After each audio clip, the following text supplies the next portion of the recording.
This is the Rawl of the Dead podcast with your host, Rawl of the Dead.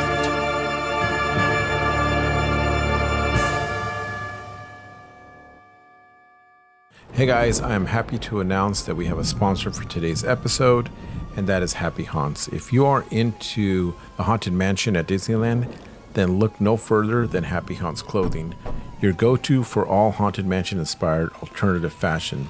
So whether you're a fan of the dark side of Disney or just love a ghostly good time, their unique apparel will make sure you're the best dressed ghost at any Haunted Mansion. So be sure to follow them on Instagram at Happy Haunts Clothing for all the latest drops. Don't miss your chance to awaken the spirits. Visit their website, happyhaunts.com today. So anyways, I got Dan here from Mouth Effects. How are you doing, Dan? I'm doing good. Rawl. It's good to see you, man. It's good to see you. I just saw you at Monster, and I didn't get to talk to you though. It was just a mayhem of people there, but it was awesome. I loved this Monster for some reason. Seemed like more fun than the past ones. I don't know what it was, but it seemed like there was a lot more going on. Cosplayers, there was a lot more demos going on. In the past ones, I don't remember it being so much. And I went only Friday and Saturday, and I feel like I was already like done. I was like, I've seen a lot already. It was a good one. I think this was as close to the pre-COVID Monsterpalooza is. Yes. They were really down and kind of strained and kind of awkward for a while. Yeah. But now it feels like people are kind of back having fun, participating. That's what it felt like. It felt like it's back to like what it should be. And yeah. So I'm kind of looking forward to the next one. And same. They always do. The difference with Monsterpalooza and like the other events is that it's more geared towards makeup. And that's kind of what I like about it. It's like it's all makeup effects, so we see demonstrations. You'll see V. Neil, you'll see other makeup people from like Face Off, from that TV show. If anybody's ever watched that, I used to watch that religiously, and I wish they would kind of show more episodes. I know they showed one season on Netflix. On Netflix, right? On Netflix, but it was like season 4 or something. Some weird, yeah. It was a random season. I was like, that's weird. But hopefully they show more. I'd like to see a new one of that. I'd like to see a whole new Face Off. But yeah, I wanted to get into a little bit of what you were doing as a teen. Like early on. Like what were you into back in the days, back when you were in high school? And did you grow up in California? Yeah, I grew up in Santa Clarita. Okay. I grew up in Valencia, California. I know exactly where it's at. Mm-hmm. Yeah. When I was a kid, I was a weird kid. I think. I was proud of it. I was kind of proud of being a little weird and different and hyper and, I don't know, playful and a big imagination. Yeah. I was a big Halloween kid. I always loved the darker stuff. When I was a little kid, I was one of those little kids that could rent R-rated movies. For the kids out there, we used to have these things called video stores, and you could go rent movies. And I was very much a latchkey kid of divorced parents, so I kind of had access to a lot of stuff I probably shouldn't have. And I grew up, but I mean, I'm glad I did. But I grew up watching horror films a lot more than I do now. I don't really watch a lot of horror films now. There's enough horror in the world, but yeah, I grew up definitely being a big Halloween kid, a big make-believe kind of guy. I didn't just want to play G.I. Joes. I wanted to come up with their whole backstory and what their girlfriends were like, and everything about it. Some sort of creative kind of everything was what I was obsessed with. And then I got super into hockey when I was a little kid, and I wanted to play ice hockey, but it was tough in Los Angeles. There weren't a lot of places. I was taking classes and clinics, and I got to the point where I might be able to play like the bottom rung, like stay at home, not travel ice hockey, but like where you stay at your local ring, your local leagues. Yeah. I guess I'd be like a C league or whatever. And then my dad was like, wait, 3 a.m. ice time? You're playing roller hockey. So I played roller hockey, and I was a street hockey kid. I played street hockey every day, all the time with my neighbors. And then I got into like aggressive inline skating, rollerblading. Okay. And that actually kept me out of a lot of trouble. We got into some trouble, you get detained for trespassing or whatever, but I never even drank alcohol until I was like over 30. So rollerblading was my life pretty much. That's kind of cool though. I like that. Because most kids are like, they're partying at that age and doing all kinds of bad stuff, getting into trouble. Yeah, I was doing a different kind of trouble with that.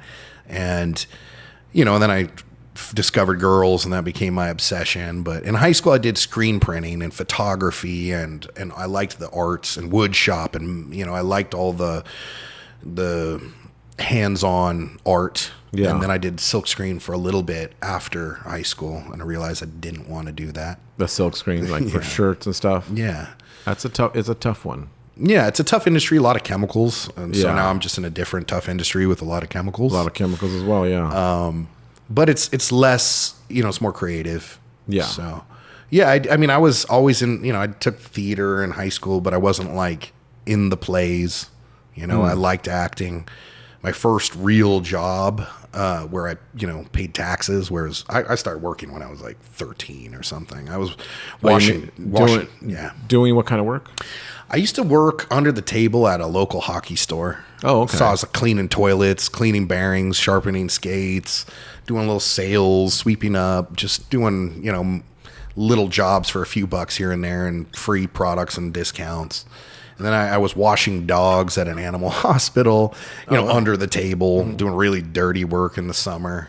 It was like $2 to wash a small dog and $3 to wash a big dog. Oh, wow. I don't know if you've ever washed like a full coated collie or a Newfoundland or something like that. I never have. It's worth more than $3. Yeah, I would think. Yeah. So I did that. And then there was career day at my high school. And there was this kooky guy from Six Flags Magic Mountain entertainment department. And he had pictures of like the mascot characters, the bodysuit characters, Bugs Bunny, Wile E. Coyote, people like that. And I was like, oh, that's a job. And I'm a 16-year-old weirdo. And I go, yeah, like, I could do that. So I started at Six Flags Magic Mountain when I was 16 in the summer. And I played characters like Yakko from the Animaniacs and Foghorn Leghorn and all the tall characters. I got too big for most of them. I remember I split Marvin the Martian up the back. Like I broke the zipper on set and they were like, you're not doing Marvin anymore. And then I was rollerblading Sylvester in the parades because it was a very specialty gig. We were chasing Granny was driving a little car with a little puppet of Tweety Bird swinging in the back, and I would chase it, and that park's all like hills. Yeah. So I was one of the only people that could do it. And at the time, Sylvester's eyes were kind of far apart. Yeah. So you're like, you can't. So really you're see in a total bodysuit, costume. Mm-hmm. Okay. But instead of big character feet, I just had rollerblades on. Yeah. So was that hard to get into? How do you apply for that? It's an audition. You have to apply. Okay. Anything at Six Flags is corporate, so you got to go in and do like the same. I'm trying to remember. It's been a while, but you have to do the same like paperwork that you would do to be a ride operator or whatever. And once you get approved to work there, you audition. And there was like an audition process, and I got hired, and I just sort of was the beginning of my blue collar performance career. Yeah. It's not like a glamorous type of work, but I had so much fun back then with all those wild kids messing around. Cool. Yeah. That sounds cool because, I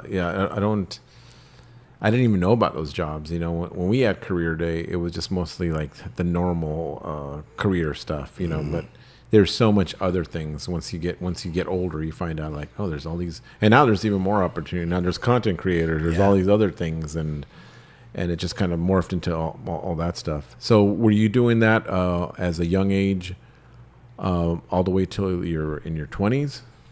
Kind of, yeah. I mean, when I was 16, we would have our character costumes in these like trash cans that you push around, like the kind that you leave out on the curb. Yeah. So you wouldn't know that there was a Bugs Bunny costume inside, and we'd have to push our characters in like through the Gotham City gates to get to the backstage area. And as we were coming in, the monsters started coming out for Fright Fest in October. Oh, okay. And I saw them, and I was like, those are the coolest people. I mean, Six Flags Magic Mountain Fright Fest back then was a was kind of in a world of its own. The makeup, like there were so many full prosthetic makeups, which was pretty unheard of for a haunt back then. Yeah. But there was a gentleman who's one of my mentors in makeup, Scott Ramp, the owner of the Scream team.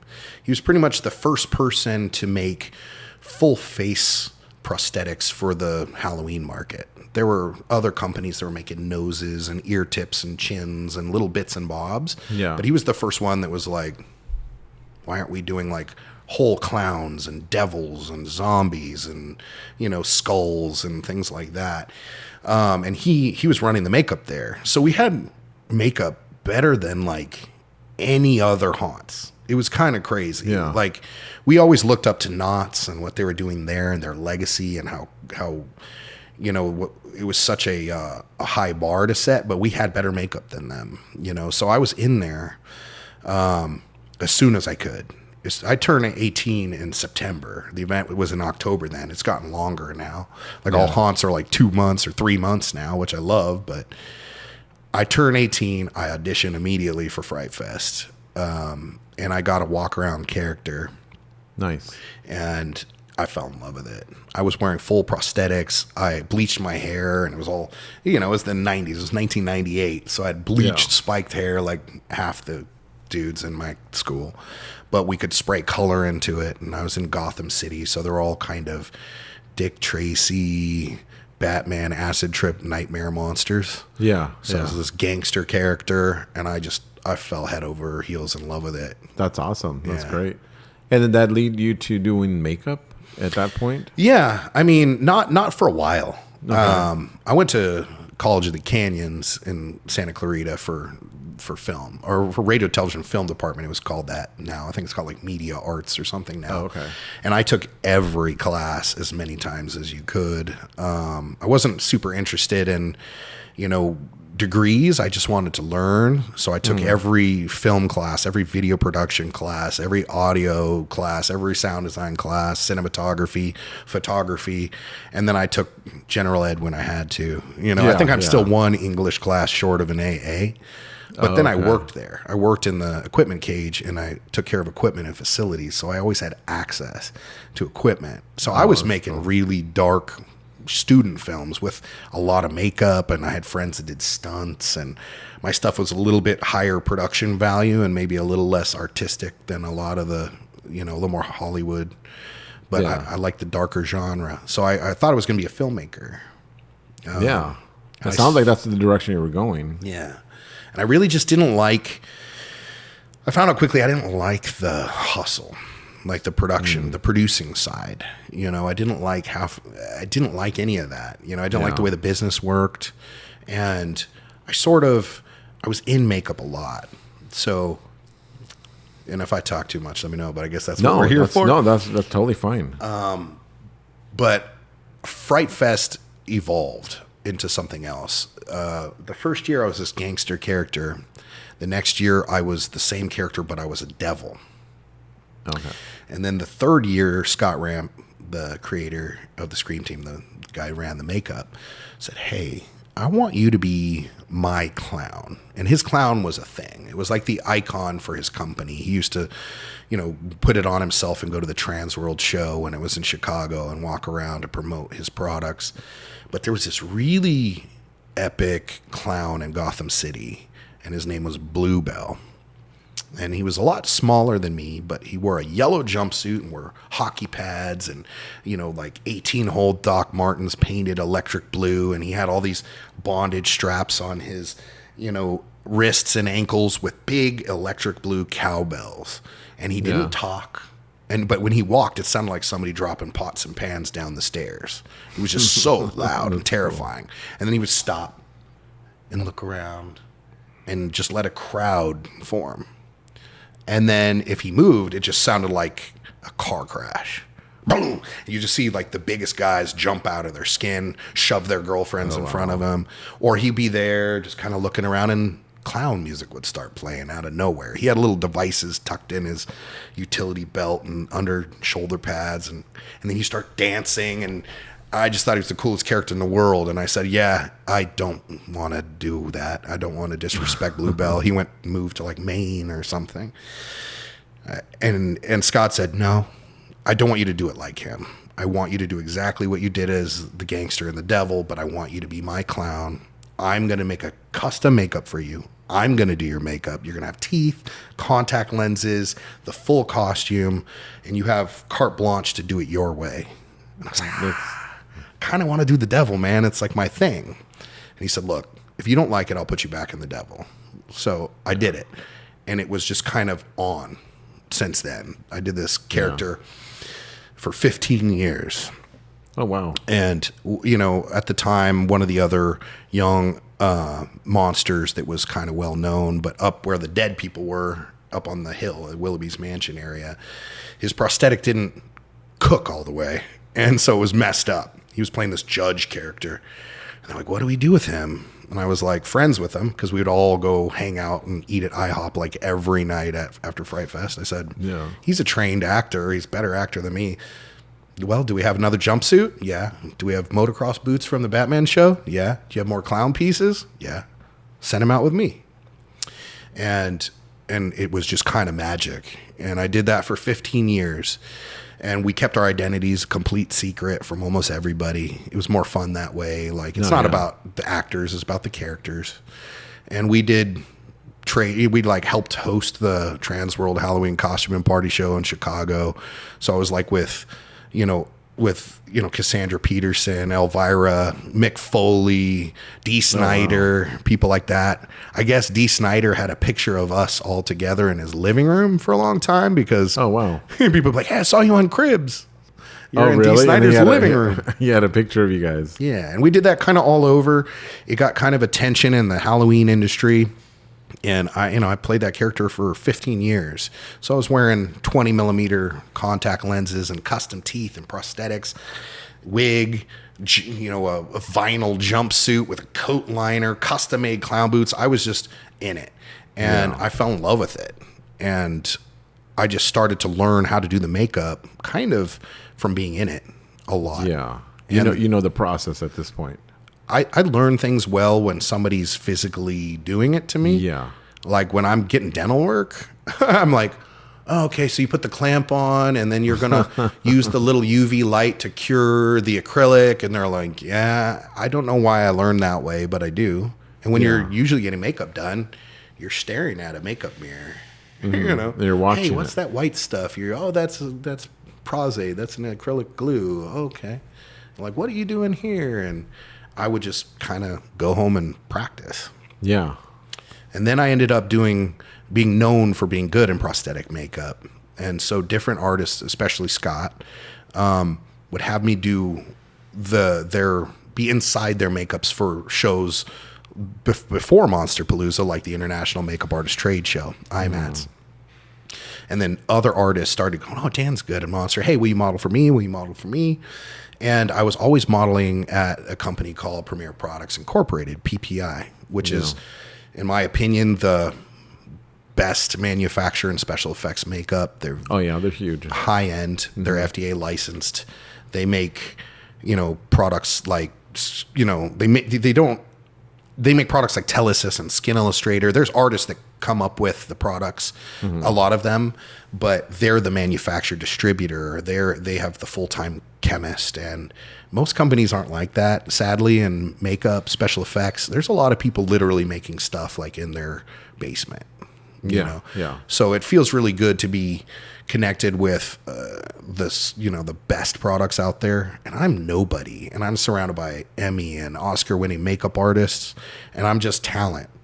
And the owner of the company found out I was interested in makeup because Scott Ramp's like, hey, Dan's kind of into makeup. And he went, what? Well, come with me. And he grabbed a big bag. He goes, so what do you want to do? And he starts throwing palettes and glue and different makeup stuff into a bag. And I'm like, oh my God, like that's like $2,000 worth of makeup. He goes, do you have brushes? And I go, no. He goes, okay, let's take you over to Royal or Crown or whatever. Hey, Mike, this is Dan. He wants to do makeup. And, oh, hey, here's a basket. Take whatever you want. Wow, so, that's nice. That's very nice. I had a real leg up. and I had prosthetic access from the Scream team. So I would just go home and stick makeups on myself. That's awesome. And you just practiced. Yeah, and I sent it to everybody that gave me products. Sent it to PPI, and the owner was like, "Wow, you did that?" I said, "Yeah." I said, "You did that on yourself?" I said, "Yeah." "Do you think you could do that in front of people?" And I said, "I mean, I'm not a makeup artist. I'm just a monster." But he's like, "No, that's perfect. There's this new show called Monsterpalooza." And I think it was the second Monsterpalooza. He said, "I think it'd be really beneficial for people to see someone doing this makeup on themselves because they get a little intimidated by the high end of the products. They look at it and they go, oh, that's professional makeup. Like, I don't know how to use that." But if they see you doing it, maybe they won't, they're like, Monsterpalooza is more, it's less about makeup artists and more about haunters and cosplayers and that end of makeup. It's not just, IMATS was professional makeup artists. And so I did a makeup on myself with one palette, a zombie palette, one brush, one sponge, a little bit of alcohol, and like a toothbrush for flecking. And that's it. I did a whole makeup on myself. I wanted to make it as accessible and less scary for people to walk by as possible. I didn't have a huge kit with $10,000 worth of makeup. I had like the things that maybe a haunter would have. Yeah. And they loved it. And then I did one for IMATS, and I stepped up the level. And then I did another show, I think it was in London IMATS, where I did my first full face prosthetic makeup, where I sculpted it and did everything with the help of Scott Ramp. He already had my face and molds of it, and so he was able to talk me through it. But here's the clay, here's your face. Go away when it's done. I'll give you notes. If it's ready, we'll mold it up for you, and then we'll cast it in foam. And so I was doing my very first full face foam prosthetic makeups next to artists that I absolutely looked up to, like the best makeup artists in the industry. And I had the loophole because I wasn't a real makeup artist. I was just an actor who does makeup on themselves. Right. So I wasn't like terrified of my reputation. People are afraid to do demos because if you mess up, you mess up publicly. Yeah. I guess. Yeah. I can see that happening. That's how I learned. Like I learned in those experiences that pushed me to grow, to do something else, to push it harder. And then it wasn't enough to just do this. It's like, okay, now we got to step it up and make it better and make it better. And I did makeups on myself at tons of trade shows. I did London a whole bunch of times for PPI, like 9 times. And it's a cheap date too. A reliable actor. Yeah. You got a makeup artist and an actor in one. It's not 2 tickets. Yeah, because once you put the makeup on yourself, you can go out and walk around and then do your character. And I would stay in character. Yeah. And that's much harder now when I am a makeup artist and people know me to be like, oh no, I'm this demon and I am not gonna break character. Like I'm gonna stay in it. I'm trying to think the last time I saw you in makeup. It might have been a few years ago. Probably. It's been it's been a while, but I do remember you stayed in your character and I was like, I think that's Dan. I'm not really sure. But he's doing whatever makeup it was and whatever character it was really, really good. I love it. I love it. I worked in theme parks after Six Flags for a long time. I worked at Universal Studios for maybe like 17 years. Yeah, I wanted to talk to you about the Universal, because that's kind of what I think when I knew you were doing Waterworld. Mm-hmm. And was that your main gig there? So when I first got hired at Universal, I got hired for 2 things, but I could only do one because one of them was a union job and the other one wasn't. And I got hired and they chose me to puppeteer the donkey puppet. They still have a donkey puppet there from Shrek. At the time, it was just a very basic rod and cable puppet with a foot pedal that operated the mouth. Mm-hmm. And there's no voice processor. It's us just doing our best donkey voice. Yeah. And so I did that, and then I did Beetlejuice for 10 years. I was the first New York cop character that they have, and then that got spread to other theme parks, like Disneyland has a version of it now. I was an Egyptian stilt walker. I was, I did Grinchmas. I was the swing in the big Grinchmas tree lighting show. So that meant I did all the male characters but the Grinch. Stilt walking characters. dancing, singing. I'm not a dancer or singer. I'm not a musical theater guy. And I'm around all these musical theater people. Yeah. And I never get to rehearse because they always have the A team doing everything, for the executives. It was a real challenge, but I got to do crazy jobs there. I did everything. We even had our clowns were there for kind of a semi-return of Horror Nights. Horror Nights had gone away for a long time, I think for legal reasons. I think there were some injuries or to performers or something. What year was that? It started going to Horror like Nights 2010 or something. Oh, okay. Because I think we stopped going around 2009 or so because it was just getting a little expensive. It was around when The Walking Dead was huge. So maybe it was before that then. I think it might have been because me and my daughter have been going, I think 2005, 2006. Maybe. That's when we were going kind of maybe. It was Horror Nights was going really hard and then it went away completely for a few years. I didn't know about that. And then it came back, but it was kind of a half year. It wasn't that many dates. It wasn't a full run. And they had promised us our show because we were doing our own show at Six Flags at Magic Mountain. We were writing, directing, and hosting our own shows. And we did 3 different shows a night. We did an opening ceremony, a halftime show, and a closing ceremony. So I think we may have been the first ones to do a big opening ceremony. And now most haunts do that. Universal jumped on it. All the Six Flags parks now have an opening ceremony, but they didn't at the time. Yeah. And so we were like, we need to differentiate because Six Flags is one ticket. You don't buy now. There's like a separate wristband or something. But at the time, if you had a season pass, you could go to Fright Fest every night. Oh, that's kind of cool. Stay all day, go all night. So you had guests in there that weren't prepared for Fright Fest. So we were like, we need to do what's going on? And we would light a ceremonial jack-o'-lantern Yeah. And things would get real different. And we would pump up our monsters. We were doing an opening ceremony just for the monsters that all the people around watching. And at the end, we'd get them, and they would attack the crowd, and it was on. It was almost like a riot, the amount of people falling all over themselves. No, that was the thing I liked about Universal was that they had that opening ceremony. Yeah, I think they got that from us. Oh, really? Yeah. Probably, because I think when we started going, it started to get more... Mm-hmm. It started to get bigger. Theatrical. And every year. And then to the point where they didn't let... The people that were outside now were now allowed to go inside. Mm-hmm. And I think there was like... It's like a rope drop. Yeah, so there's a beginning part, and then they do the little ceremony. But everybody's inside the park at this point. You're past the gates. You already scanned your ticket. Yep. And you're in that little area. You're just waiting. Mm-hmm. And then that's when they kind of like all the smoke comes out and all the monsters come out. And stilts come out. Yeah. Chainsaws come out. They do Halloween really big. I have a lot of respect for them. It's not necessarily my speed. I think Pat McGee is amazing. Who's that? Pat McGee does the makeup and creature effects for Horror Nights and for Grinchmas. Oh, okay. He didn't do it forever. He wasn't the first one. For years, there was Larry Bones was doing it. Oh, I didn't know that. Yeah. I know Larry. Yeah, he was doing it and Grinchmas. And then one year Scott Ramp was the original Grinchmas when the movie came out. Mm-hmm.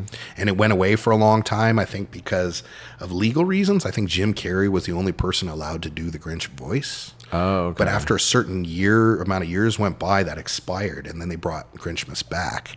And Bones did it first, and then they replaced Bones with Scream Team. And Scott had done the original, and I was like, "You're gonna hate this, man. It's so corporate now." Oh, I'll be fine. I know it. And then he got there, and he's like, "I hate this." So he only did it 1 year, and then Pat McGee came in, and Pat McGee is one of the unsung heroes, I think, in the FX world because he sticks mostly to theme park stuff for Universal Hollywood, but he's also produced his entire movie, horror film about like a Yeti, like a Sasquatch.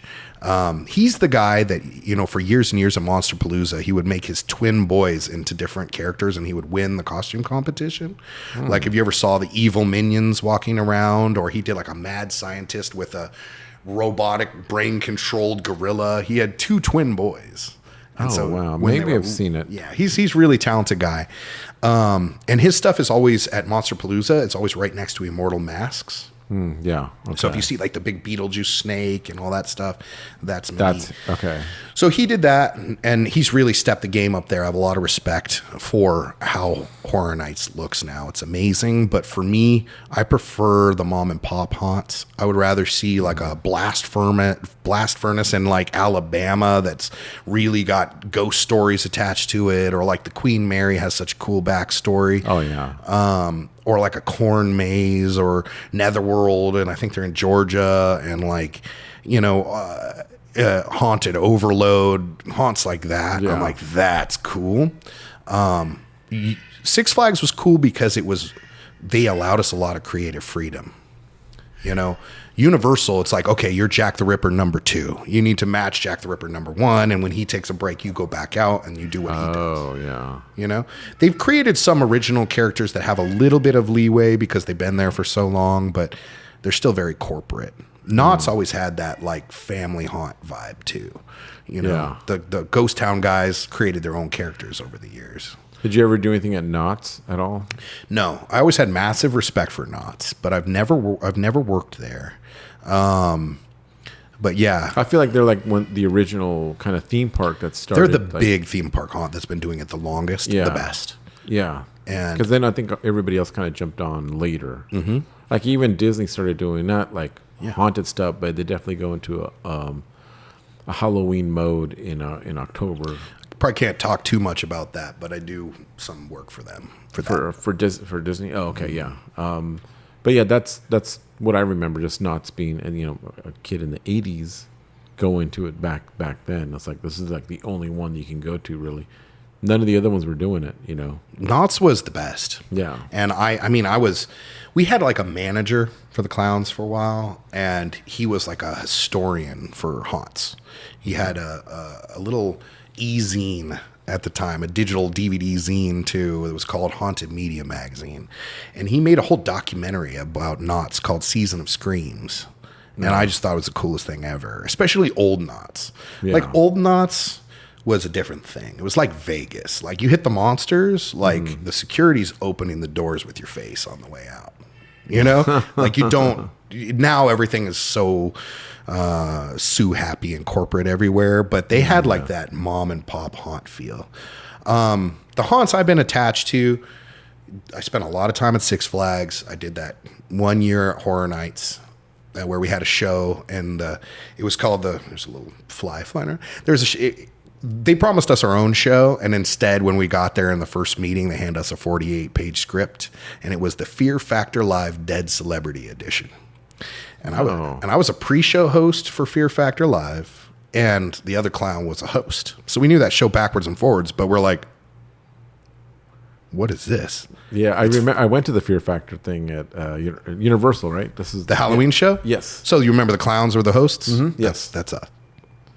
I might have seen you there then. You did. You did, because it was only us. Yeah. Yeah. That was our own branded characters. Yeah. But, it's so corporate. We look at them and go, we have a 48-page script, which is just a really bad version of Fear Factor.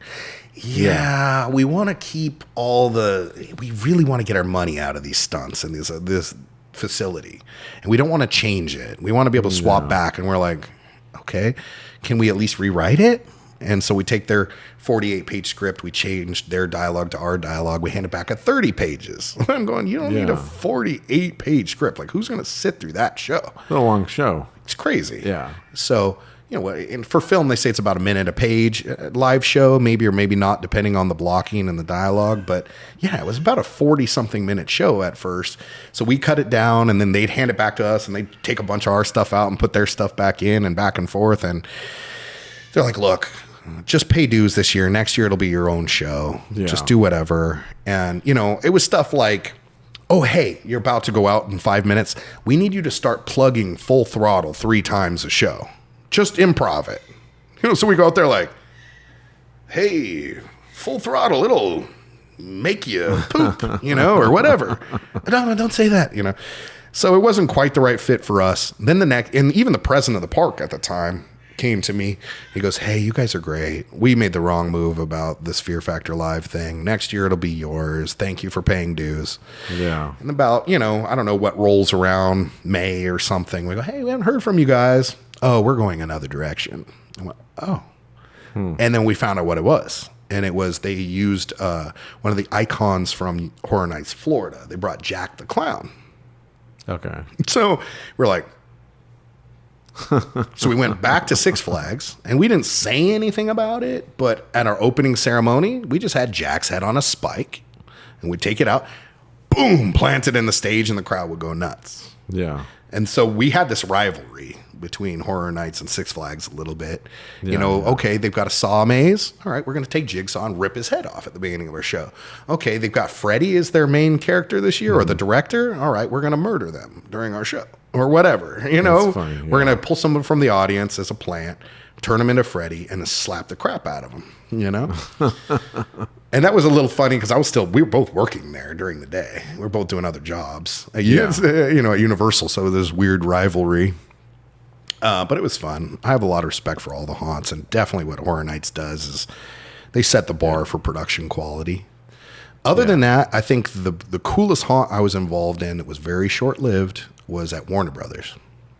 I think it was only 1 or 2 years. 2 years. Yeah, it was in the back lot. Yeah, it was called Horror Made Here.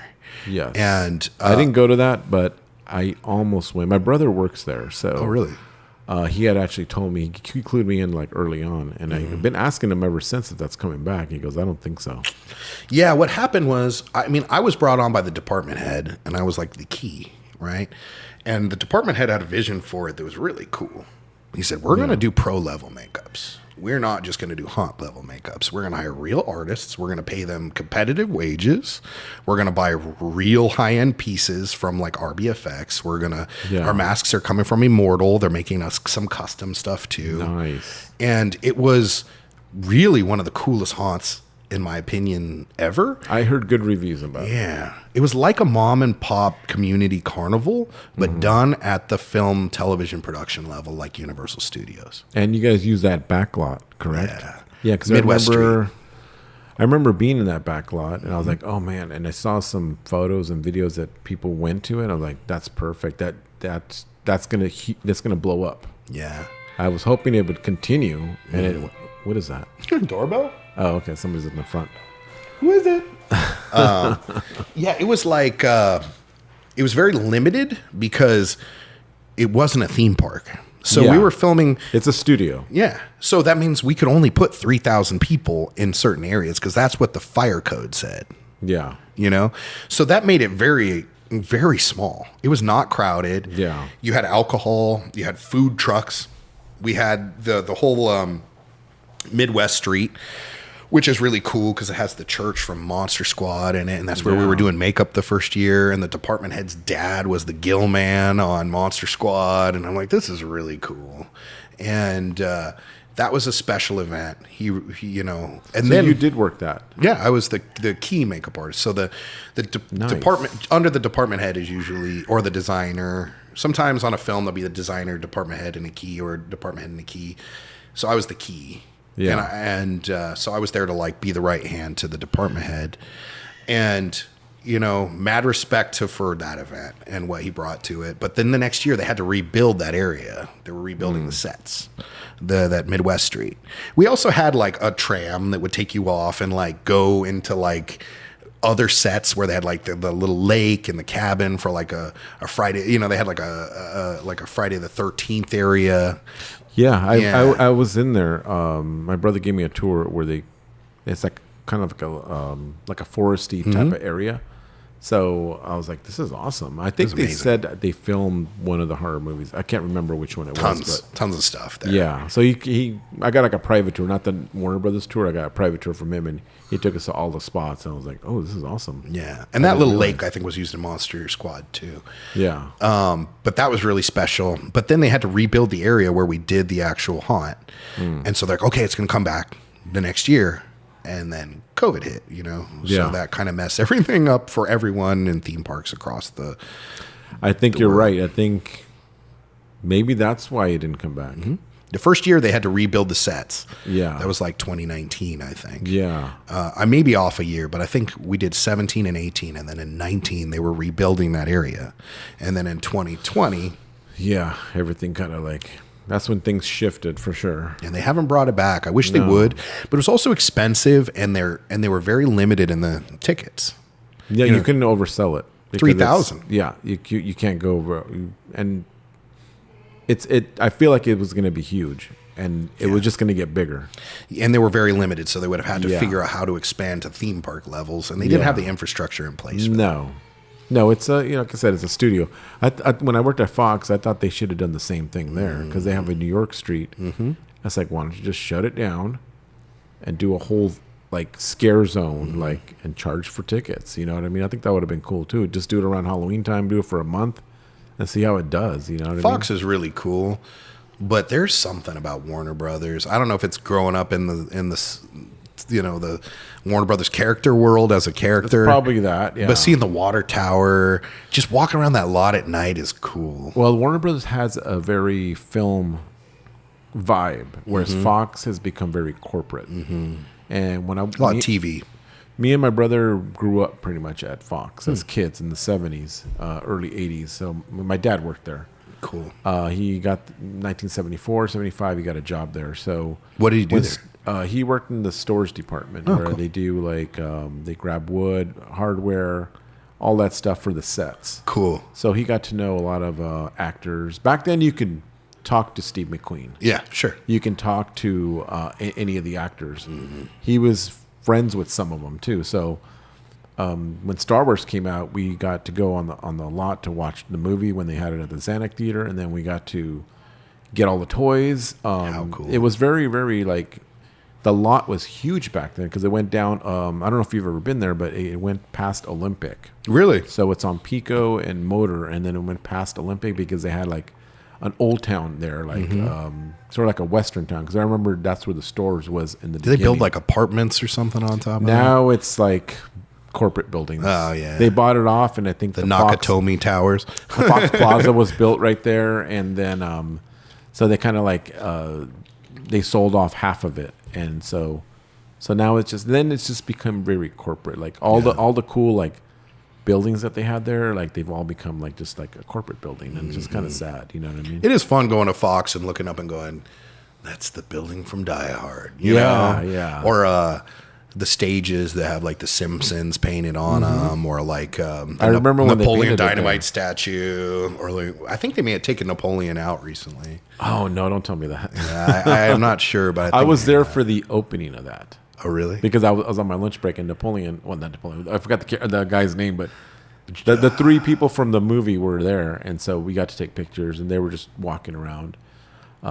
Cool. But yeah, it was that was a fun movie. It was so different. I loved it. Some people didn't like it, but they don't get the humor behind it. Became pop culture to talk like that.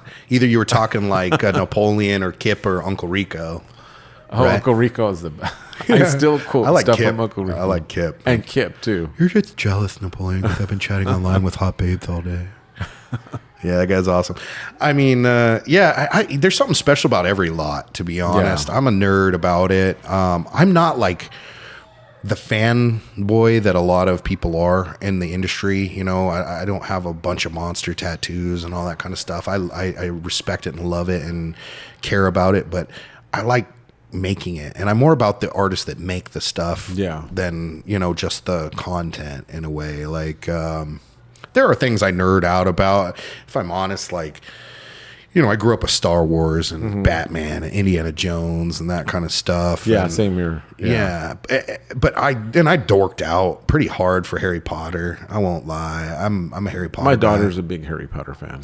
And I grew up with Tolkien. I grew up with The Hobbit and Lord of the Rings. And, you know, I have Smaug burning Lake Town to the ground across my back on a tattoo, but it's less about the Hobbit and more about the dragon, what it's saying. I thought Smaug was like the best dragon, and I have a lot of family sentimental tie-ins to the Hobbit and the Lord of the Rings because we would listen to the BBC theatrical audiobooks on road trips.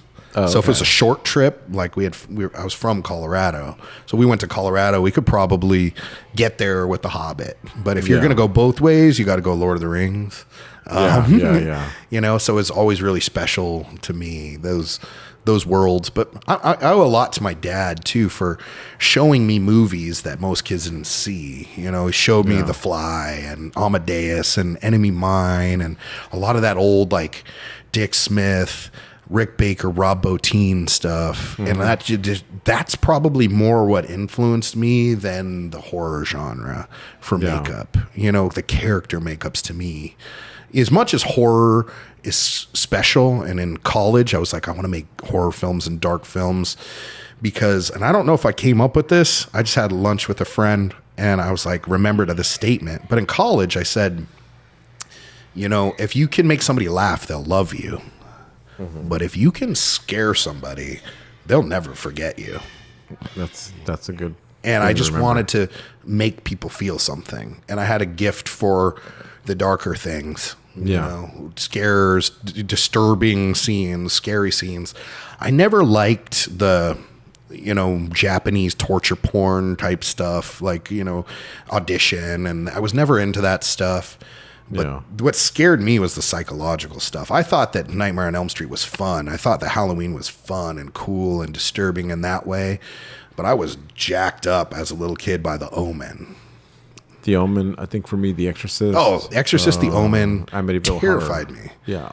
Yeah. I didn't see Amity as a child, but I saw it as a kid. I saw The Omen real young. Yeah, The Omen was a Fox movie, so it's funny because I have pictures of my dad wearing an Omen shirt at a Christmas party. Your dad sounds awesome. He's wearing his Omen. It's just because it's free. Yeah, you were. I haven't destined seen to the be new this. Omen. Have you seen the new one? I don't really watch a lot of remakes. I don't watch a lot of movies in general, Yeah. so I try to if they come on a streaming, but I don't actually go to the movies too much. I don't know. I just don't have time. I think. Yeah, it's hard to commit.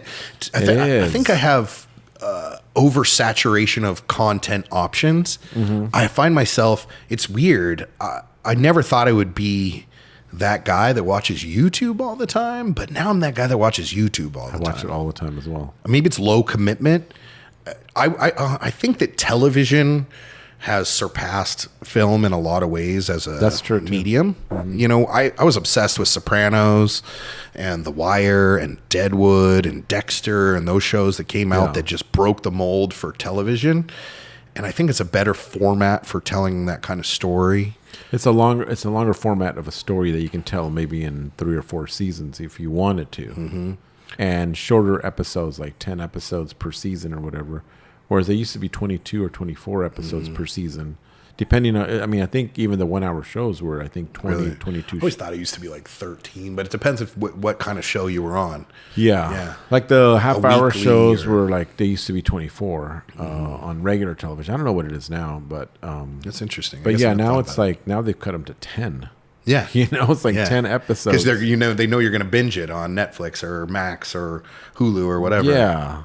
Television is really where it's at, but I still don't have I have trouble committing to it. And I have trouble with darker content. I think I just don't have a lot of bandwidth for getting stress out of my entertainment. So I like the lighthearted stuff. Like my girlfriend and I have been watching Resident Alien, and that show is brilliant. Oh, I need to watch that. I've been brilliant. seeing the promos for it. It's so silly. Yeah. But the actor is amazing. The makeups are decent. I think they're doing them in Canada, or I'm not sure. Yeah, I think it's Canada. The makeups are decent, but like it's really just about the situation comedy. The situation's ridiculous, and the actor is so funny that plays the alien. It's worth watching. I'm gonna check it out. The one I dove into that was more dramatic was The Handmaid's Tale. I just couldn't get enough of it. I was so Brutal. impressed by the cinematography in it, and just the acting that everybody in that was just so good. I'm like, this is like high level entertainment. Sopranos broke the mold. Yeah, I never really watched The Sopranos. I should watch it. Yeah. James Gandolfini, all those character actors are so amazing. And I like mobster movies. I love them. I You've love gotta Donnie get into Brasco. I love Scarface. Godfather is one of my favorite movies. Goodfellas. I love all those. So everyone tells me you would like Sopranos. I go, I just never have had time to even just. It's sit cool down. because those gangsters are obsessed with those movies too. Yeah. You know, and it's like, it's incredible. I like watching even documentaries on old gangsters. Yeah, and sure. Just like, you know. How about Los Angeles? How about Mickey Cohen? Which one's that? Mickey Cohen was our Hollywood gangster. Oh, okay. I think I've heard of him, yes. Yeah, like if you've seen like Gangster Squad Uh-huh. with Sean Penn, he played Mickey Cohen. Oh, okay. And there's some scandal about that. What Mobster Squad is about was, at the time, it was like after World War II, right? When the gangsters were breaking the rules. Yeah. And they were killing cops and their families. They were playing real dirty. And the chief of police for the LAPD at the time said, oh, okay, we have to fight fire with fire. So we're going to take all these trained killers from the war and we're going to bring them into the LAPD and they're going to fight it out with these gangsters.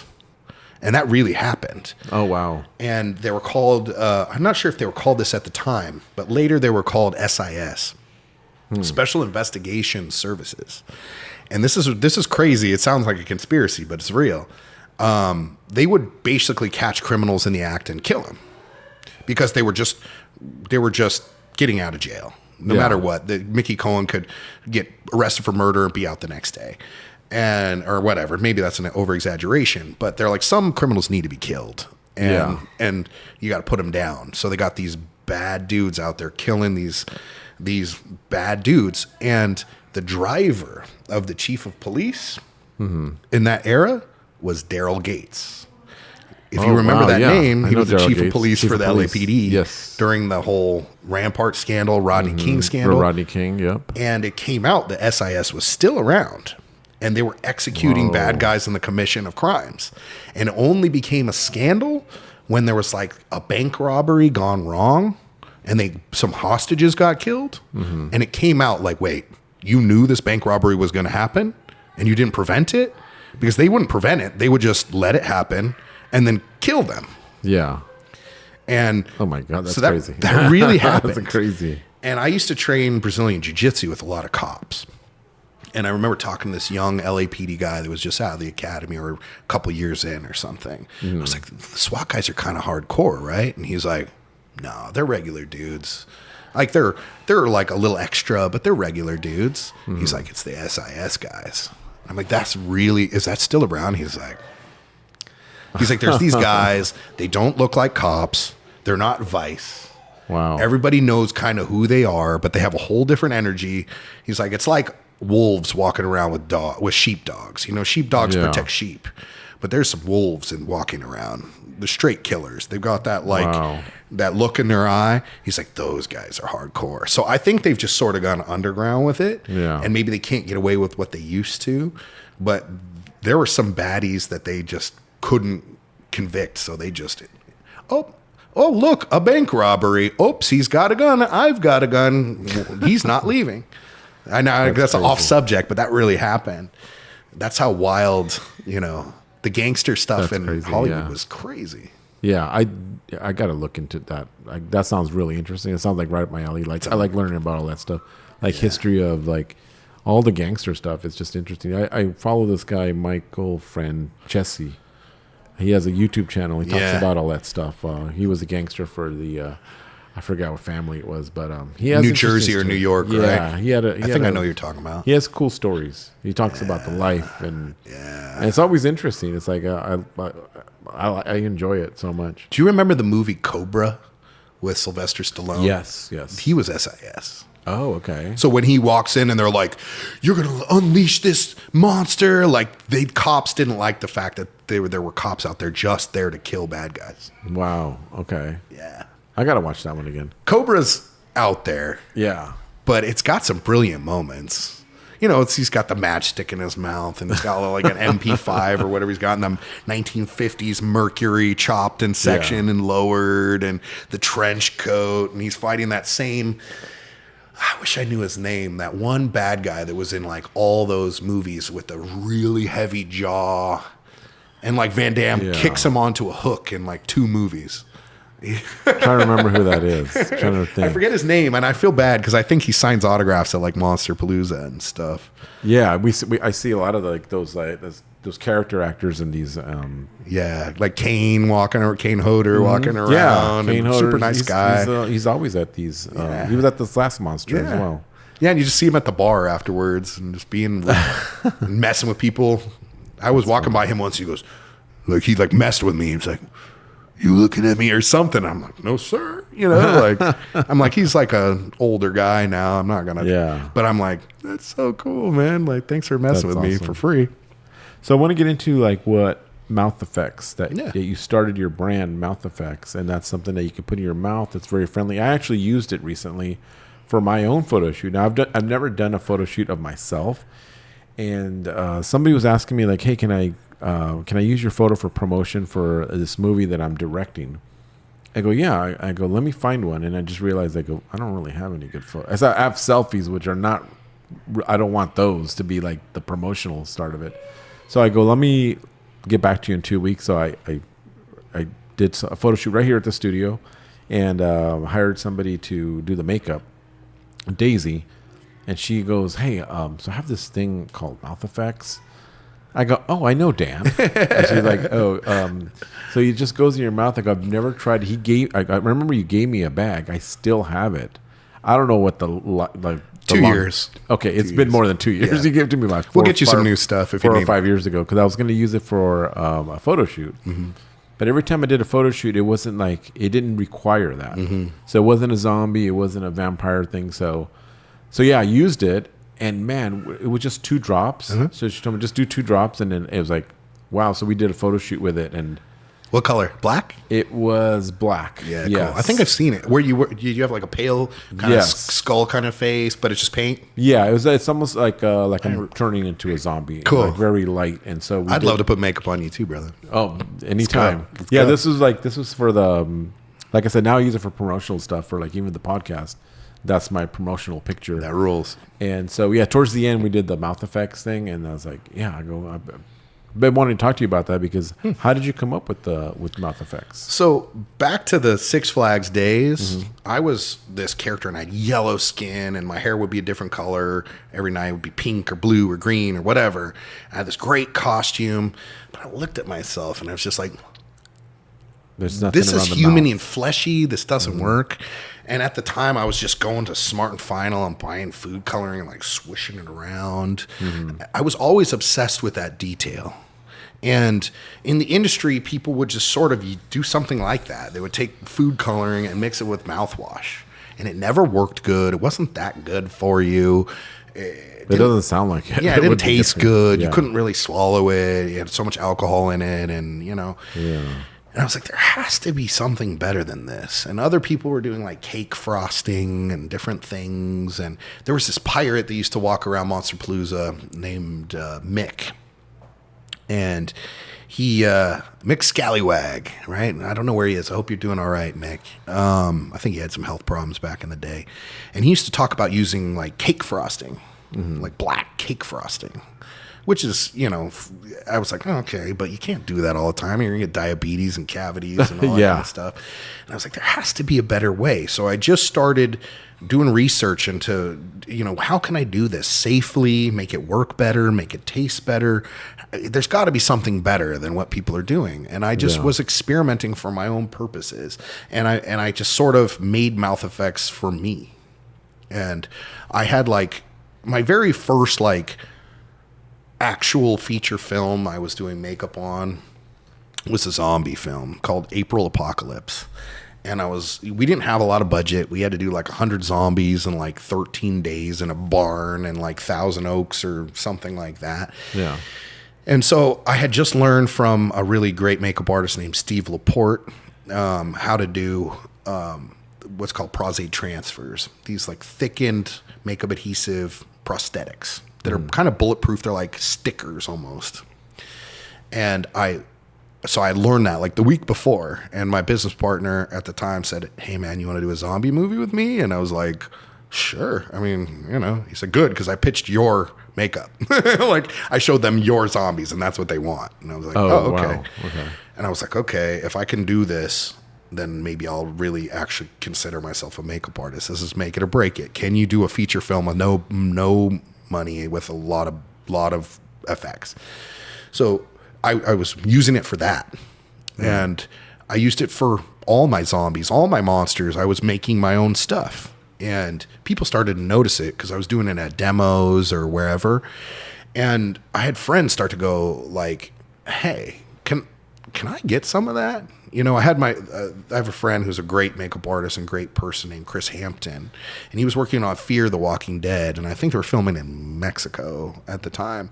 Okay. And he's like, can I get some of your mouth stuff? Can I buy it for the show? Oh, that's great. And I was like, I don't know the legalities. I don't, how to sell this. I'm just I'll give you some and test it out. Let me know if you guys like it or what you need to change about it. And he said, because I had my own kit that you gave me, your own little version of it, and the actors love it and they hate the regular stuff. Everybody was just using mouthwash and food coloring. Yeah. They're like, they won't wear it. We burn scenes because they'll wear it and then they won't wear it anymore. So then their mouth doesn't have continuity. And I brought my own stuff. I showed it to them. They all loved it. Everybody loved the look of it. You need to sell this. Wow. And so he used it on Fear the Walking Dead was, I think, maybe the first show to really use it. And then I was like, oh, this has real utility. And then I started figuring out how do I make this? Like how I can't just, I lived in an industrial building at the time. So I was making stuff in the industrial building, but I wasn't, and I was trying to be as safe and clean as possible, but I wanted to step up the game. And I had the relationship with the folks at PPI. Mm-hmm. And I was able to talk to them and say, hey, this is what I'm making. And they said, this is pretty cool. Like, what do you want to do with this?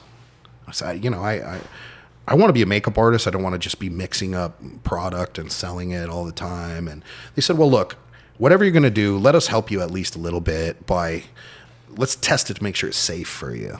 Yeah. Let's do all the FDA stuff. Just check it for shelf life. Let's check it for microbes. Let's see if you're actually going to hurt people or make people sick or whatever. And they said, no, it checks out. There's some stuff you could tweak, to make it last a little longer or be more shelf stable. And they're like, well, hey, what do you want to do with this? They're like, we can manufacture it for you and you can sell it, or we can sell it for you. And I was like, you know what?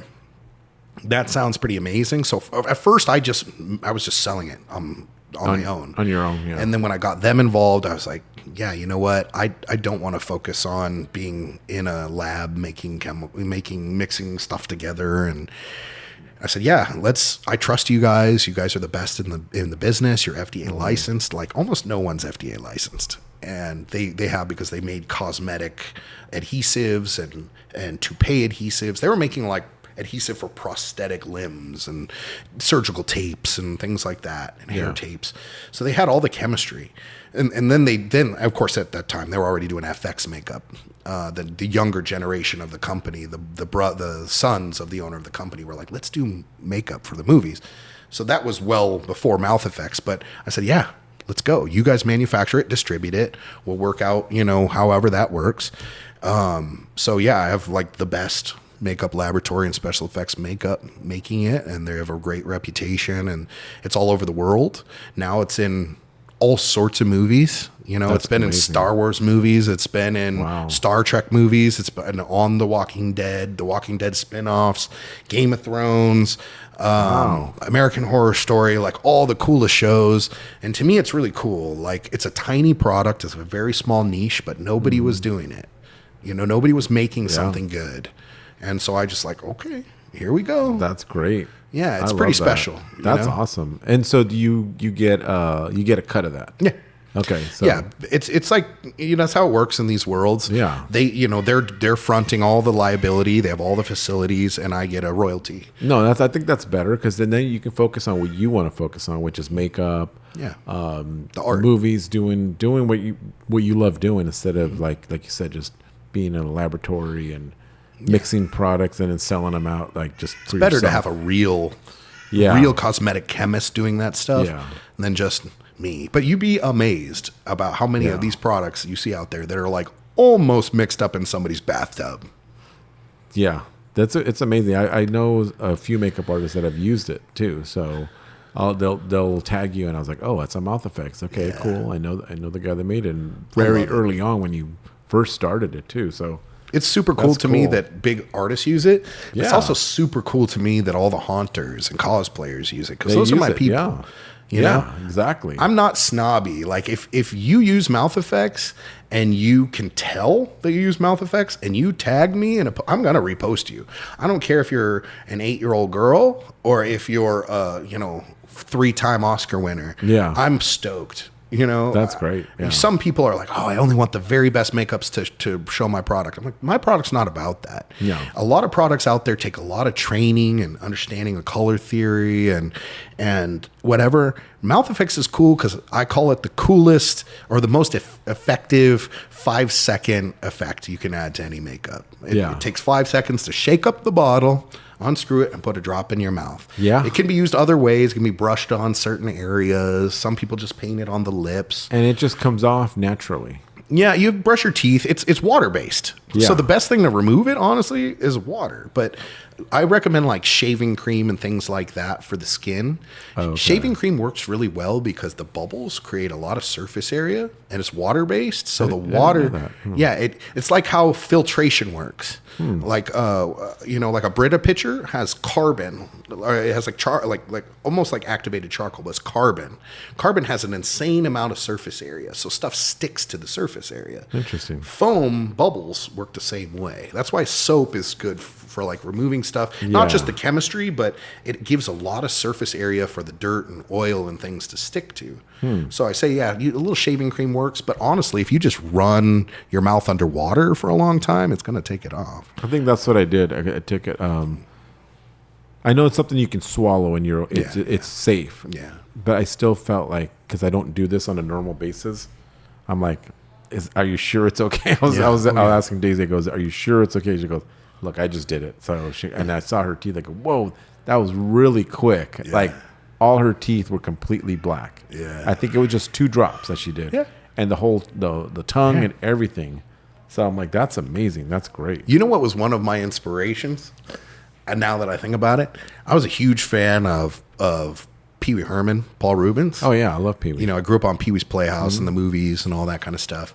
And there's the scene where he has the trick gum, right? I remember. And he gives it to Francis, and then he gives it to his dad, and then and it's just black. Yeah. And I was like, that just stuck in my brain. Something about the mouth side has always been something I paid attention to. I like making teeth. I don't do it very often, but I'm so amazed by those people out there that are, specialize in making prosthetic dentures for makeups and things. I think it's super cool. That and then contacts or something for the eyes. It kind of completes the whole look. Exactly. You know what I mean? So, They're a tell for your humanity. The eyes and the mouth are always a tell. Exactly. I think that's.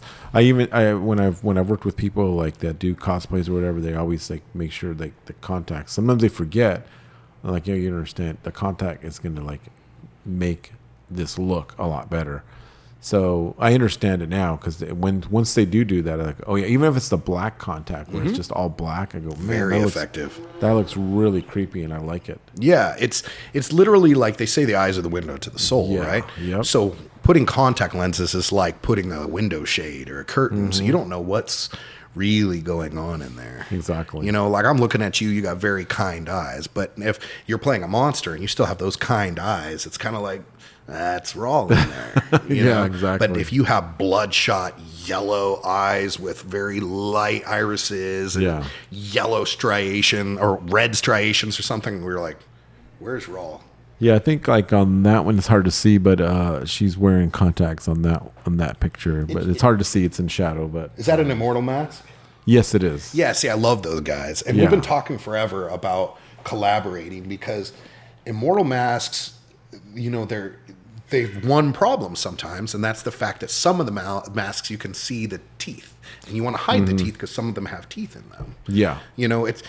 Mouth Effects isn't the best product for the teeth because it's designed to come off the teeth. Yeah. We can't make it stick. We can't make it stick to any kind of dentures or dental work. I've had artists call me from like Bulgaria in the middle of the night. Is this safe for real on dental work? I'm about to put a whole bunch in on Mel Gibson. I'm like, yes, it's safe. So we could make it last longer on the teeth, but then it won't come off right as easy. And I think people worry about the dental part of it as well because they don't want something to rot their teeth. Yeah. I always recommend people, if they're going to really try to cover their teeth for like a black out their mouth, there's a product that's manufactured by a PPI called Pegworks Tooth Lacquers. It's like Skin Illustrator, the alcohol palettes, but for the teeth. And it's brilliant. So I recommend using that on the teeth first, and then just using the mouth effects. You can use it if you want a more subtle washy look, or you want to keep it circulating in your mouth. You don't always have to paint the teeth. Yeah. But I think it's a good idea to do both. Like what we really specialize in, and it's a striking look. I really actually like the way it looks when it's wiped off the teeth, but left in the cracks in between. Yeah. Or like the subtle looks. But yeah, we've talked to the guys at Immortal, like how useful it is to hide the, when you have I do a lot of zombie makeups, and if they have teeth in the appliances, it's the same situation as having teeth in a mask. Because you don't want two sets of teeth, happy, friendly, healthy, Dan and Rawl teeth. Yeah, you want to see the zombie teeth in the front. Exactly. So it's super useful for that. Those guys are amazing. No, honestly. yeah. I think getting George on the show as well. Heck yeah. soon. George is so interesting. So yeah. Speaking of shows, were you a fan of the show Face Off, and were you ever asked to do anything? I remember, I think I asked you, like, why aren't you on that show? And you told me, no, I don't want to. Well, I did enjoy watching it at first. The first few seasons I watched. My mom really watched it a lot.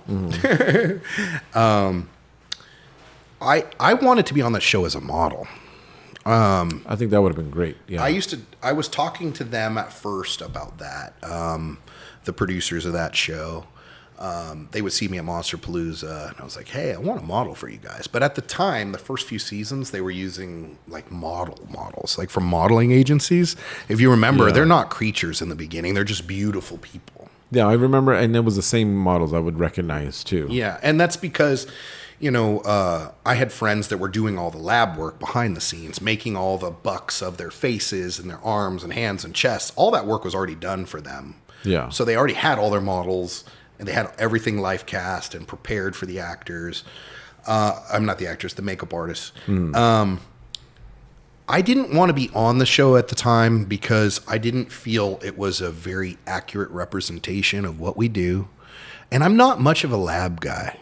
Like, I'm not as accomplished as most of the builders that I hire.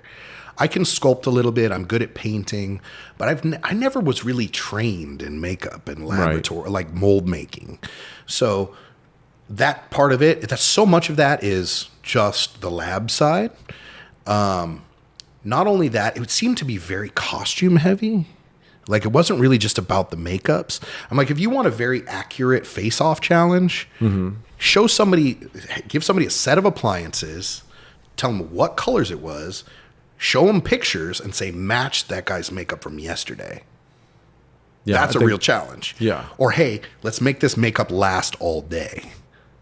Touch it up. True. Yeah. The problem is a lot of that stuff was beautiful as art pieces, but it didn't move, or it became so big. And there were amazing talents on that show. And I have a lot of friends on that show and a lot of respect. Scott Ramp, my mentor, was on that show. Oh, was he? Okay. They barely showed him because he wasn't dramatic enough. Was he a guest host? Or he was on the... No, he was a contestant on the Veterans versus Newcomers season, which was so funny that he was a newcomer when he had been doing makeup for 30 years. Yeah. But I don't think he was dramatic enough for them. He didn't make it on. It was more about storylines. I also didn't want to be on reality TV. I didn't want to live in a house and maybe make $50,000 after taxes. Yeah. And I had talked to a lot of old timers, or no disrespect, but like legends and veterans in the industry. In the beginning, they were very against that show. I go, hey, would you hire somebody on Face Off? No, I wouldn't. Then later, I've heard the same thing. So I was like, okay, I have connections. I have opportunity. I'm growing. If I was from, Nebraska and I didn't know anybody, it's absolutely. And no shade on those guys. Yeah. Some of those guys are incredibly talented, and some of them I do consider close friends. Like people like Gage Munster, I love his work. Yeah, I love him as a human being. Mm-hmm. I like the work he does. It's incredible. What he did on that show was incredible. I did a lot of just portfolio makeups with Ian Von Cromer, who ran second place, I think, on maybe season 2 or something. Yeah, I thought he should have won. He's a phenomenally talented guy. the list goes on and on and on and on. Andrew, Andrew's amazing. Yeah. Andrew Freeman's one of the most underrated sculptors out there. He actually did my makeup at Grinchmas some of the times. Oh, okay. When Larry Bones was doing it. Oh, okay. Yeah, and Andrew was amazing back then. He's so fast and he's so prolific. He's the main sculptor. Now they have like other sculptors too, and guest sculptors like Akihito and people like that doing, they're just expanding. But I think Andrew's one of the most prolific, underrated sculptors out there. I absolutely love his work. I don't know if he won. I don't think he won, right? But he was up there. I don't even know. I stopped watching after a while. My mom was such a fan of that show. I know. Me, I was such a fan of the show too. She's like, you know who I like? And I was like, who? She's like, I like that Rod Maxwell guy. And I'm like, Mom, you would be best friends with Rod. And he's a friend of mine. And Rod is insanely talented. And he taught forever at cinema makeup school.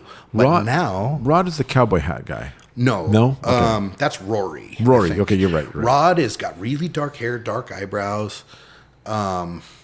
Oh, I know who you're talking about. Really nice guy, handsome. I know who you're talking about. Yeah. I've done a lot of high-end prosthetic makeups on myself. Yeah. He's probably better than me at that. Like, he did a whole series of that where he played like 30 characters full out. Now I think he's working who's he working for? I think he's working for Joel Harlow now. Like, he worked on like Black Panther Wakanda Forever now. Like, he's out there. He's doing That's it. awesome. He's the nicest person in the world. I remember I was getting out of work at Universal and I met Rod on City Walk. And this was like after his season aired. There were literally people coming up to him like, oh my God, are you Rod from Face Off? And he's like, yeah, I am. Hi, what's your name? He's so nice. And they're like, I told you it was him. They like started crying. I'm like, oh man. Like, wow. People recognize him. That's amazing. He's like, it's crazy. Yeah. But like, I'm around those people all the time, and I've worked with them. I would hire so many of them. I have zero shade to throw on that show. It just wasn't, mine. I used to talk to J.R. Pittman, who was one of the producers. Like, man, I want to be on it, but as a model. And he go, when are you ready to do the show? When are you going to be on our show? Come on, do the show. And I'm like, not my thing. Yeah. I don't want to just fail. No, not only that. I think I think they try to do it in front of everybody. They try to do it where it's like you're on a time crunch. Yeah, and you got 2 hours to do this. Elaborate makeup, and I don't know if that's a reality that when you're doing films, if it's really like that. Usually, I know just some makeup takes 4 hours, and it's not an elaborate makeup, but it could take 4 hours. So the fact that you're rushing to do a 2 hour makeup seems a little ridiculous, especially when it's prosthetic and by yourself. Yeah, that's what I mean. It's not really an accurate representation of what we do. Yeah. Our goal as makeup artists is to keep our actors in the chair for the shortest amount of time for the maximum quality and effect, right? That means usually you're doing everything you can ahead of time. Every piece is pre-painted, prepped, laid out, done the right way. Usually don't do big makeups with one artist.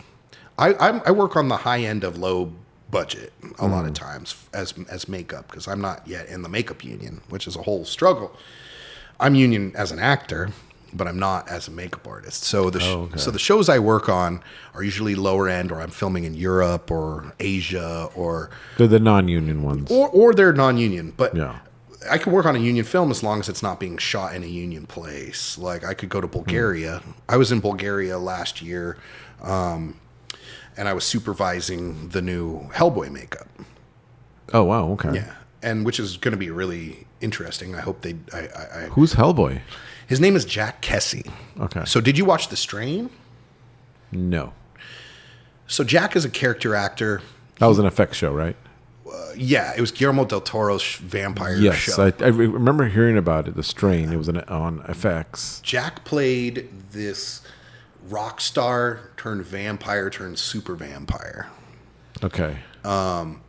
He's a great actor. I really like him as a person. He's really interesting. He's really salty. He's the least Hollywood actor I probably ever worked with. Day one, we're in there like, hey, Jack, what kind of snacks you want us to have in your trailer? I don't need snacks. I'm like, he's kind of like Hellboy for real, right? Like, yeah. So, or hey, Jack, I know you normally have a beard. We don't want to wet shave you all the time. This is called a one blade. It's an electric, but if you use a hot towel first, it's really going to soften your hair and make it easy. Yeah, I'm not going to do that. Like, got it. So it's a really smart film. It's called Hellboy and the Crooked Man. It's an actual Mike Mignola graphic novel translated on screen. Instead of trying to make Hellboy Saves the Universe Part 4, they scaled it down, which I think is really smart. It's set in the 50s in Appalachia, where he's in his 20s. Yeah, a young Hellboy. He's a young Hellboy. Mm. I can't talk too much about it, but that's what they've listed on IMDb and they've put out. We'll see. When is that supposed to come out? I'm hearing fall this year.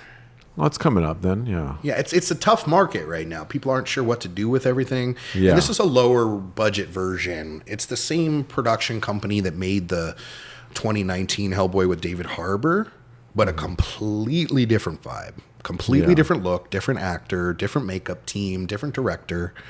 The director is from Crank and Crank 2 and the TV show Happy. It's kind of got these wild run and gun shows.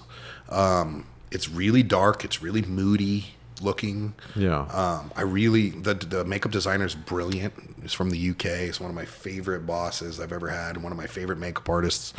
His name's Christian Mallet. And he built the whole show in 3.5 weeks. Wow. So that's great. This isn't an $80 million Hellboy like the ones that, Spectral Motion did. Yeah. Using the, Matt Rose sculpting and, the best makeup artist in the world and one of the best shots. This is a very different thing. It's almost like a scaled down. The idea was to do a series of them, but I don't know what's going to happen. Yeah. Of these graphic novels. So Mike Mignola was really more involved. I love the first two Hellboy movies. I love Ron Perlman. I don't know if I saw the second one. I definitely saw the first one. But Golden Army is the second one. Yeah. And personally, I think that's the best makeup. They just really nailed it. And Ron Perlman is such a special actor. Oh, yeah. He's cool. David Harbour is a great actor, too. And the makeup team on the other Hellboy is amazing. But it was just a very different take on it. I love what Christian designed. And it's a much smaller scale. Like I said, it's not a very expensive movie. But it's got a lot of cool things about it. So I hope it comes out great. Can't wait to see it. It's only going to be limited by budget. Yeah. If they don't have the budget to do, post effects and things like that, then we might see holes in it. But I hope not. And I really like Jack's performance. It's very different. He's just very salty. He's very blue collar. He's younger. It's got other great actors in it too. It's got Adeline Rudo, I think that's how you say her last name, as the other agent along his side, and she's playing Katana in the new Mortal Kombat. It's got Jefferson White from Yellowstone, and he's brilliant. That guy is brilliant. He's a great actor. But I saw some moments in that I can't even really talk about. I'll tell you maybe off camera, but where Jack did some stuff that I was like, that is the coolest thing I've ever seen an actor do in a scene. Like you see the scene, you go, there's a lot of dialogue. How is this going to be interesting? And when an actor just pulls something out of their hat that you're like, what? And it'll make the movie, because when the director saw his little bits and bobs and was like, okay, you're doing that every time. That's awesome. So yeah, I hope it comes out good. Yeah. We'll see. It was a real struggle. We had a tiny team, tiny budget. Yeah. Christian had almost no time to build it, but he's brilliant, and the design is cool. It's got a lot of the vibe from the original look, but younger, and it's a unique take. And you're working on anything else at the moment? Yeah, I mean, right now the industry's very slow. I don't have to tell you. Yeah, we were talking about that earlier. It's like it's just been a little slow this year. It's brutal. Yeah.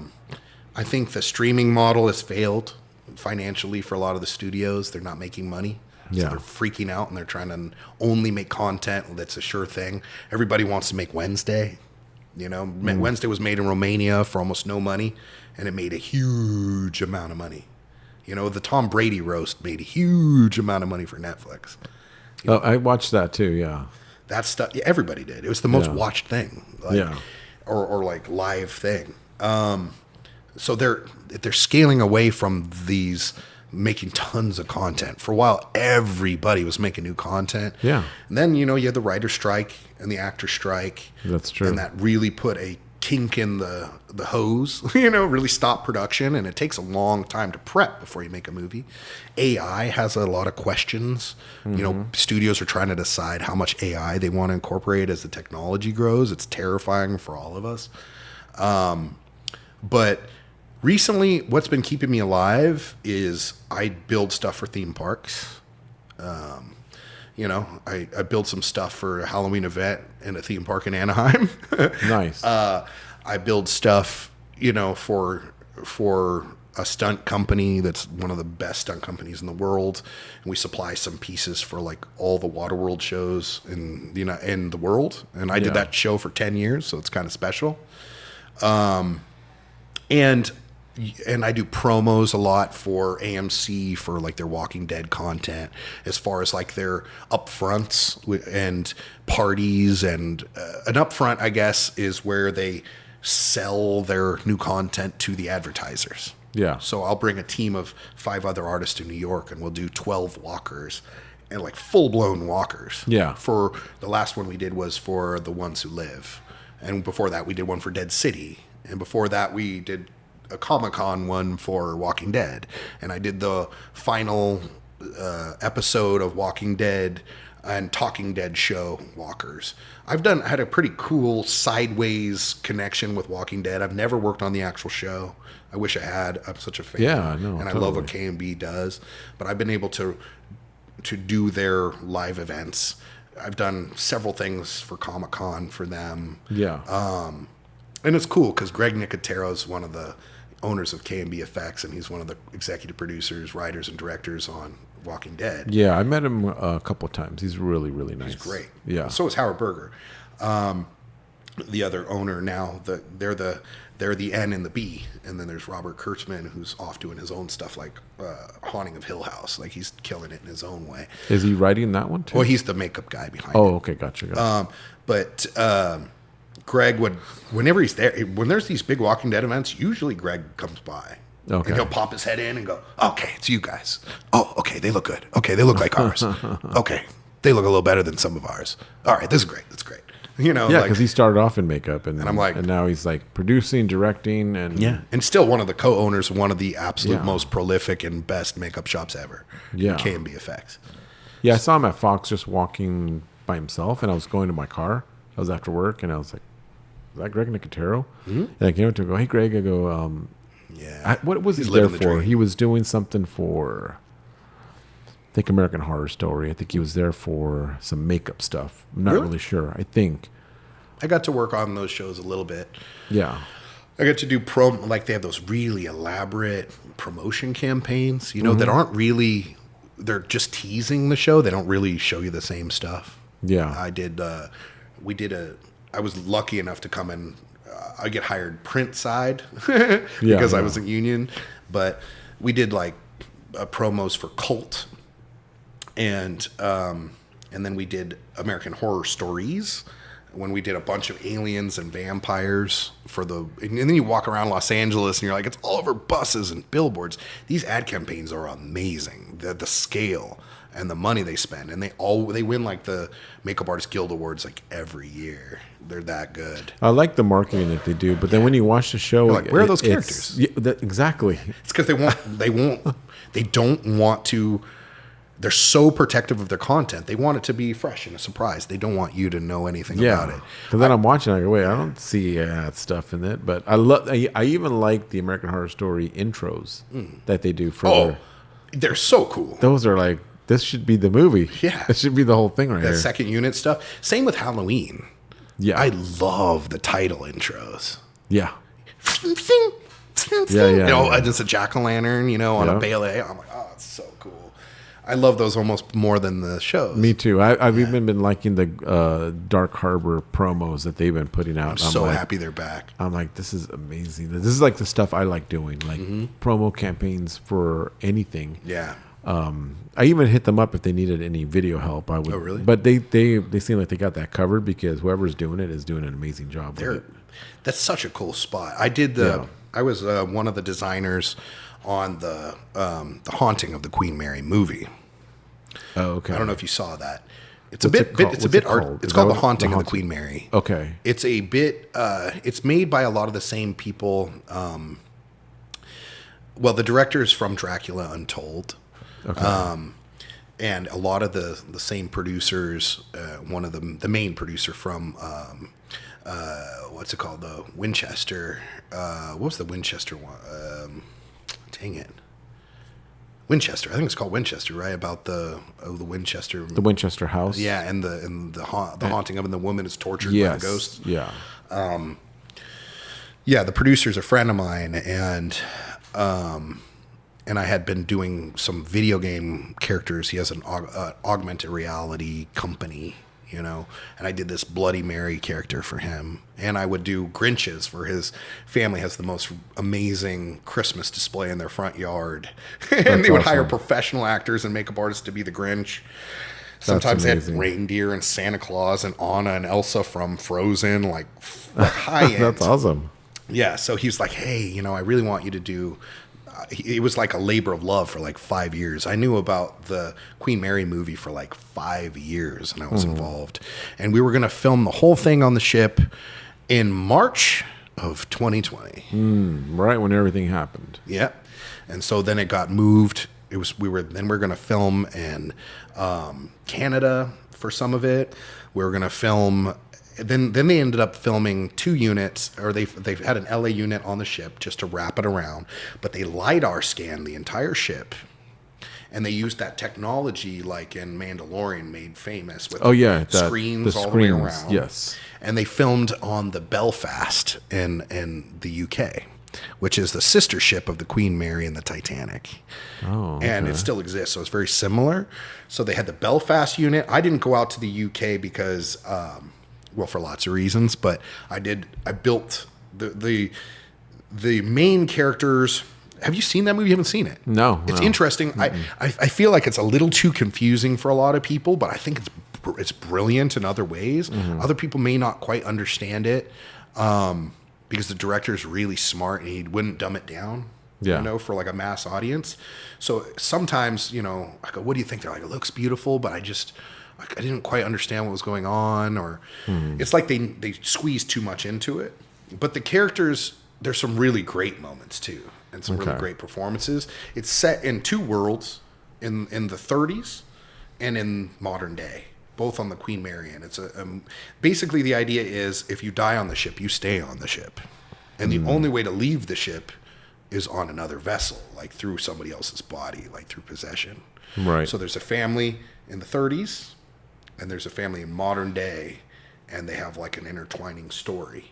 But it's the inciting incident of the film happens basically at a first-class Halloween party on the Queen Mary. Okay. And these are third-class passengers who are kind of con artists and like carnies snuck into the party, and all hell breaks loose. And so the dad of the younger family has had his face blown up in World War I. Wow. So he's wearing them like an Anna Coleman Ladd style prosthetic mask, kind of made famous, like Boardwalk Empire. The guy had something similar. Yeah. But we wanted to make something different. So he's got a mask all the time, covering his face with a mustache and a little hole for a straw or a cigarette, because he's super disfigured underneath.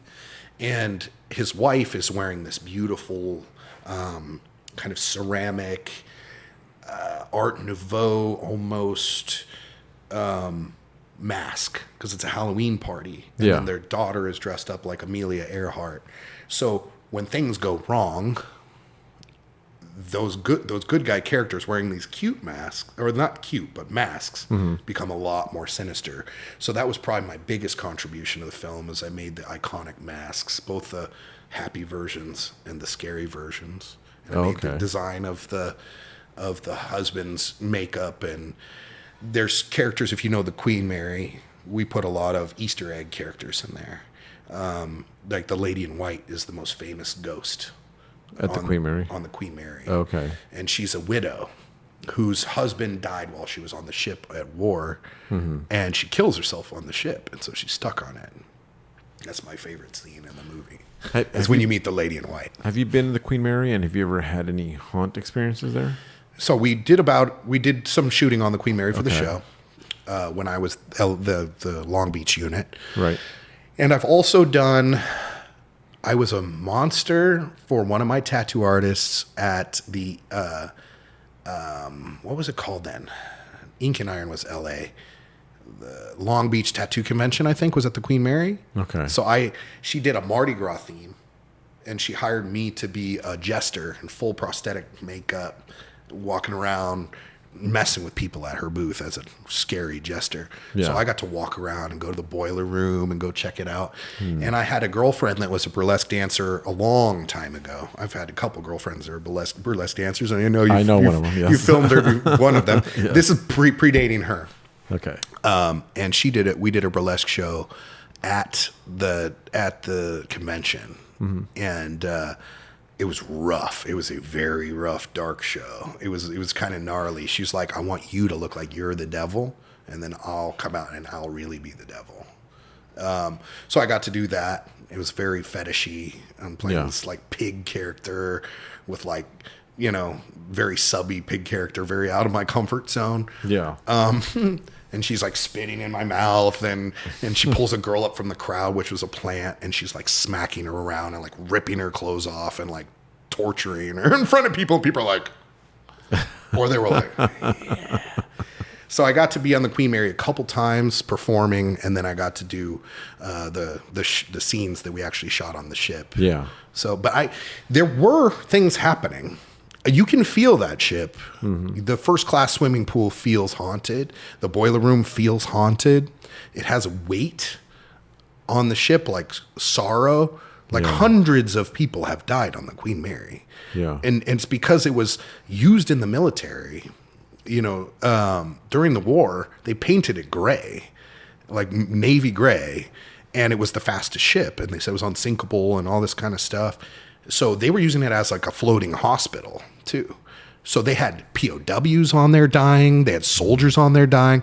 Once it ran over one of its escort ships and killed like all but like a quarter of, like it killed like 400 people.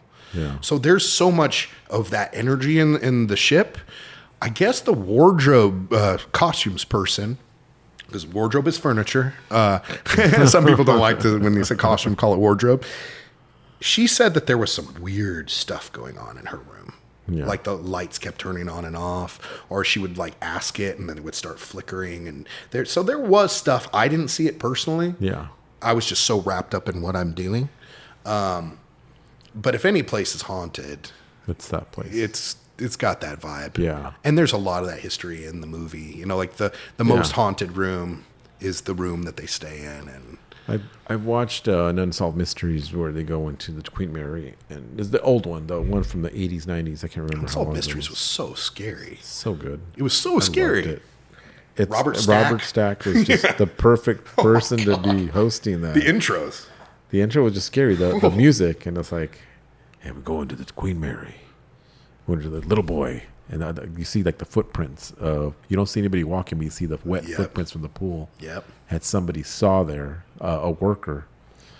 So a lot of stories, a lot of crazy stories. So I'm like, whoa. Those stories may get into this movie a little bit. Okay, cool. I'm gonna have to check it out. Well, check it out. Dan, where can everybody find you? Like, do you have a website?